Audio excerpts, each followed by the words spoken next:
PSPCL ने एक circular जारी किया है कि हरेक वर्ग नूं 600 यूनिट माफ होएगी। 2 महीनों के लिए 600 यूनिट माफ होणगे। 600 यूनिट तो वध जनरल वर्ग नूं पूरा बिल देना पएगा। मसलन जे 750 यूनिट खपत है तो 750 यूनिट का ही बिल अदा करना पएगा। पर SC BC और फ्रीडम फाइटर परिवारां नूं 600 यूनिट पूरे माफ होणगे। SC BC BPL ते फ्रीडम फाइटर नूं अपनी आमदन का ब्यौरा देना पएगा। शर्त है कि वह इनकम टैक्स पेई ना होन, यानी टैक्स ना पे करते हो। ना ही परिवार का कोई मैंबर किसी संविधानिक अहदे ते होवे। परिवार का कोई मैंबर रेगुलर सरकारी मुलाजम भी नहीं होना चाहिए। परिवार का कोई मैंबर डॉक्टर, इंजीनियर, वकील नहीं होना चाहिए। इस दे नाल ही अहम खबर यह है कि बिजली के 3 रुपए सबसिडी पहला वांग ही जारी रहेगी, जो पिछली चन्नी सरकार वालों दी गई सी।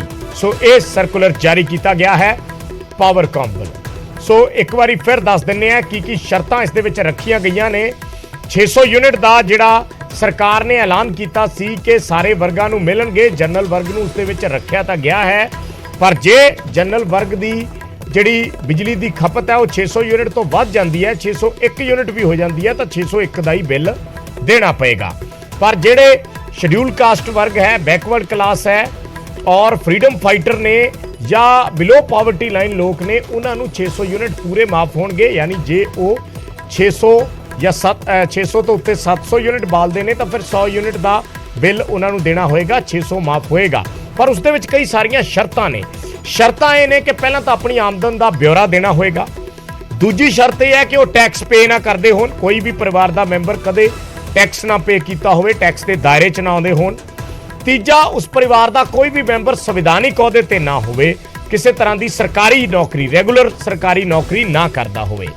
सो रेगुलर सरकारी मुलाजम नहीं होना चाहिए। इस दे नाल नाल उस परिवार का कोई मैंबर डॉक्टर, इंजीनियर, वकील भी नहीं होना चाहिए। सो ये शर्तां ने इस मामले दे विच कि 600 यूनिट जिन्हां दे माफ होणगे। इस तो इलावा पिछली चन्नी सरकार ने जिहड़ी बिजली के रेट घटाए सी 3 रुपए प्रति यूनिट, वो सबसिडी जिहड़ी है वो पहला वांग ही जारी रहेगी।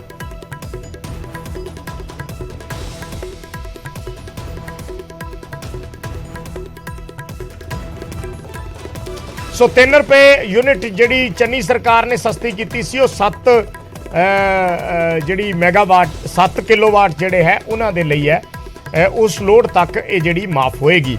सो वो जिहड़ी माफी है वो सबसिडी है, क्योंकि जो बिल आउंदा तो उस टोटल बिल दे विच एक सबसिडी का कॉलम है और सबसिडी उस दे विच लिखी हुंदी है। वो सबसिडी उही है जो चन्नी सरकार वालों 3 रुपए यूनिट घटा के दी गई सी।